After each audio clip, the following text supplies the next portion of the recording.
It's been about 9 months since we did our first review of the Tesla Model 3, and a little over a year since the company put its fabled $35,000 EV into production for the low cost of $49,000. Since then, the car's seen a number of tweaks and upgrades, and so it's time to go back to the well and review the new version of the Tesla Model 3, which, configured as you see it here, costs $78,000.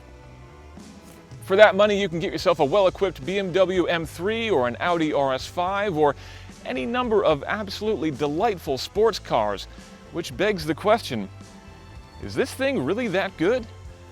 There's only one way to find out. You can get into a Model 3 Performance for as little as $64,000, which puts it pretty much nose to nose against BMW's iconic sedan. But once you add on the bigger brakes and the other options you see here, plus a $1,000 destination charge, it's pretty easy to be knocking on that $80,000 door, or $78,500 to be exact. Since our last review, Model 3 production has ramped up in a big way.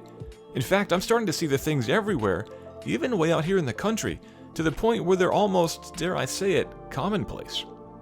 Thankfully, it is a good-looking car. Okay, it's maybe not lovely, but it cuts a clean line and manages to be distinctive, and yet not at all dissimilar to the other cars in the Tesla family.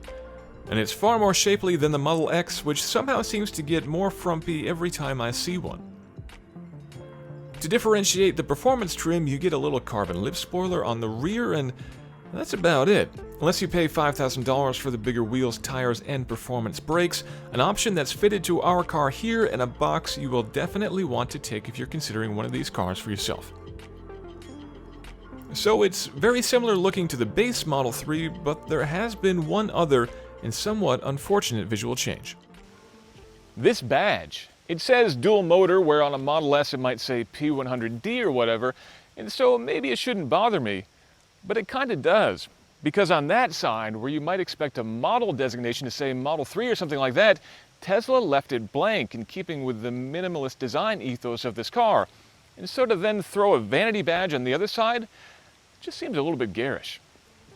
But to see the greatest representation of the car's minimalist bent, you have to step inside, where there's one more Performance Edition differentiator to be found, shiny aluminum pedals that come as part of the bigger brake package, weirdly. Otherwise, it's all the same in here as on the regular premium Model 3, which means there isn't really that much to talk about. But if you're a fan of simple design, there is a lot to admire. And I definitely am a fan of the look, but if you watched my last Model 3 video, you know that I had some concerns about how all of this works. Thankfully, Tesla was watching too, and so they've addressed a lot of those concerns. For example, before, when I had to change the cruise control, I had to reach up here and touch the touchscreen. Now I can just roll my thumb up to adjust the speed. If I wanted to change the follow distance before, I had to dig into submenus. Now I can just rock my thumb right or left, and it does it for me. Easy? Yes. Intuitive? Not so much. You'll still need to reach over to that touchscreen an awful lot, swiping and tapping and swiping for everything from enabling or disabling various safety features to adjusting the windshield wiper speed. And while the car does have automatic wipers, in the one rainstorm I was able to drive through, they stubbornly refused to turn themselves on, leaving me fumbling yet again for the touchscreen. The interface is generally intuitive and easy to use for those of us of the smartphone generation, but I still fear that anyone who prefers things with buttons is going to find all this just a little bit too confusing and, frankly, way too distracting. Oh, and I feel compelled to mention there's still no Android Auto nor Apple CarPlay here. Come on, Tesla, even Toyota's jumping on the bandwagon. Just make it happen already. But enough about all that nonsense. It's finally time to talk about what sets this car apart from the earlier Model 3, and that is performance. This car has 450 horsepower, which is way up from before, dropping the 0 to 60 time down from 5.1 seconds to 3.5. But the numbers really don't matter. It's more about what happens when you put your foot to the floor. And it is pretty remarkable. I've been lucky to drive a lot of cars that will put you back in the seat with a lot of aggression, but there aren't many cars that will absolutely throw you back in the seat with that much vigor. It's really impressive. And the fact that you can do it without waking up the neighbors is pretty nice.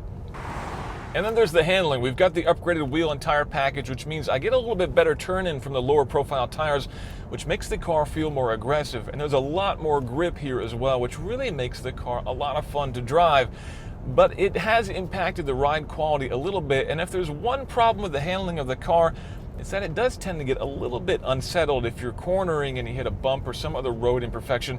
It's not quite perfect there, but really this car is very engaging to drive, both with the power and the responsive handling.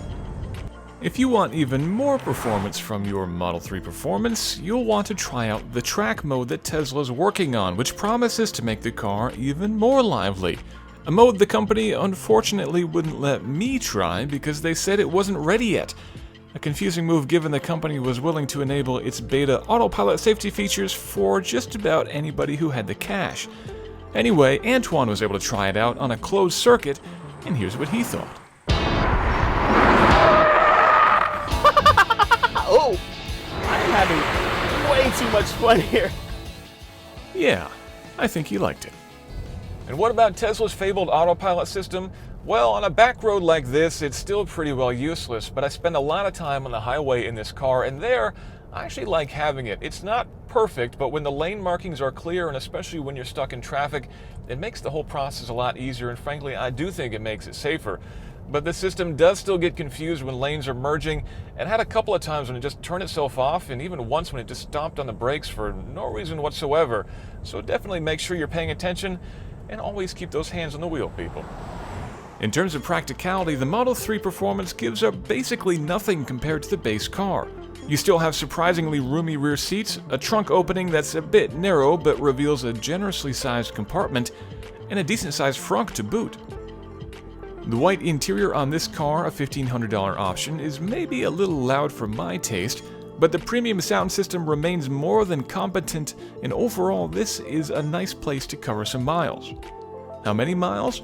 Well, the Model 3 Performance is still rated for 310, just like the single-motor long-range car, meaning you won't necessarily lose anything there in exchange for that extra performance.